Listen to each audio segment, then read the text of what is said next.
नमस्कार दर्शक बंधु आम चैनल को आपण मानक स्वागत। आज आम बनवाक जाऊँ अति सहज आलू तरकारी बनवाई। प्रथम 7-8 आलू को भल भाव धोईकी काटिकी ताकू आम प्रेसर रे सिझे दबा। सिझी गला परे ताकू गोटे काढ़ी गोटे पात्र रे एमती रखिबा। आलू तरकारी रे पकेया पई 3टी टमाटो इतिकी साइज रे नबा। ताकू काटी देईकी आमे ताको ग्राइंड करिबा। ग्राइंड करके से मसलाटा आमे आलू तरकारी बघारिला बेले सेतिकी बेले ए ग्राइंडिंग करथिबा मसला देखंतु टमाटो केडे सुंदर भाव रे ग्राइंड हो जायछि। ए पेस्ट टिको आमे बघारिला बेले सेतबेले दबा।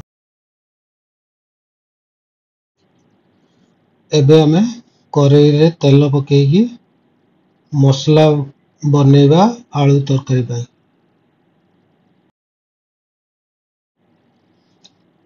से करेई रे आमे अल्प टिके हेंगु पाउडर पकेबा। तेल गरम हो गला परे हेंगु पाउडर पके साइला परे सेतिरे आमे पकेबा जीरा छोटो चामच रे गोटे चामच 1.5 चामच जीरा आमे पकेबा।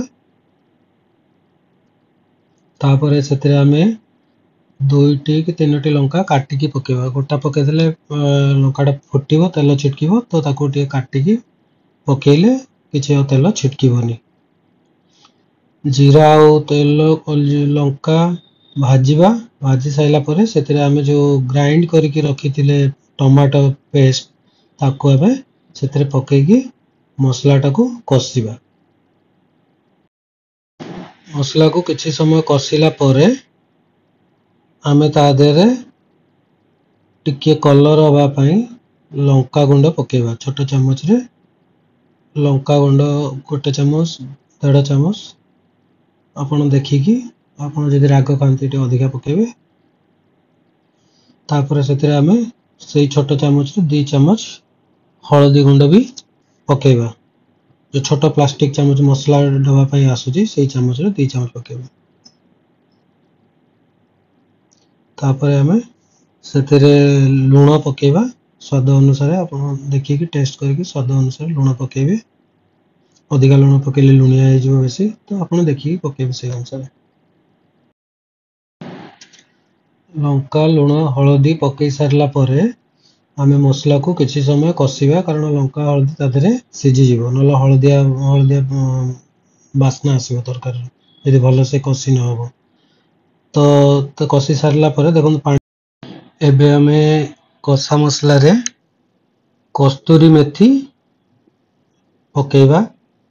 कस्तूरी मेथी पकेले इतरे बास्ना टे भलो आसीबो। जदि आपण घरे गरम मसला भी बनै के रखिथिबे ताकू भी टिके पकई देबे। पकई देले बास्नाटा बढ़िया आसीबो और स्वाद भी आसीबो।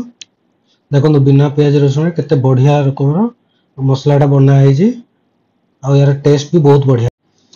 पकईकी ताकू किछि समय ए बेला कसिबे। देखो पानी पूरा मरी आसलानी तेल भी छाड़ी देलानी मसला रो तेल बाहरलानी।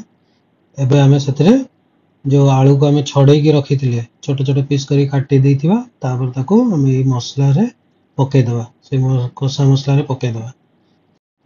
आलू को मसला रे पके सारला परे ताको भलो भाव रे आमे मिक्स कर दबा। आलू और मसला को भलो भाव रे मिक्स कला द्वारा कोन हबो ना लूण आ मसला आलू भितर को भलो भाव रे जिवो जा फल टेस्ट टिके भलो आसी। आलू को से मसला रे किछि समय कसिबा। किछि समय 2-3 मिनिट कसिबा। कसी सारला परे देखो केमती आलू आ मसला सब मिक्स हो जायछि एमती सब पूरा मिक्स कर देबे। आपण एमती भी ताको सुखिला भी खाई परिबे रोटी संगरे नहले सेतरे आमे पानी मिसई की झोल करके आपण रोटी भी खाई परिबे भात भी खाई परिबे परोटा खाई परिबे किछि इतरे ये ना असुविधा। चलंतु एबे सेतरे आमे पानी मिसई दबा। पानी मिसई सारिला परे एमती आलू बुड़ीला पर्यंत पानी देबे। आलू बुड़ीले ताको किछि समय छाड़ी देबे फुटिया पई। पानीटा फुटी गले तरकारीटा भलो टेस्ट आसीबो। से मसला गुडा पानी रे सब मिसिबो आ तरकारी रो टेस्टटा भलो आसीबो। चलंतु किछि समय छाड़ी दबा एटा को फुटिया पई। ଦେଖନ୍ତୁ ବିନା ପିଆଜ ରସୁଣରେ ତରକାରୀଟି କେତେ ବଢ଼ିଆ ବନିଛି ଆଉ ତରକାରୀର କଲର୍ ବି କେତେ ବଢ଼ିଆ ଆସିଛି।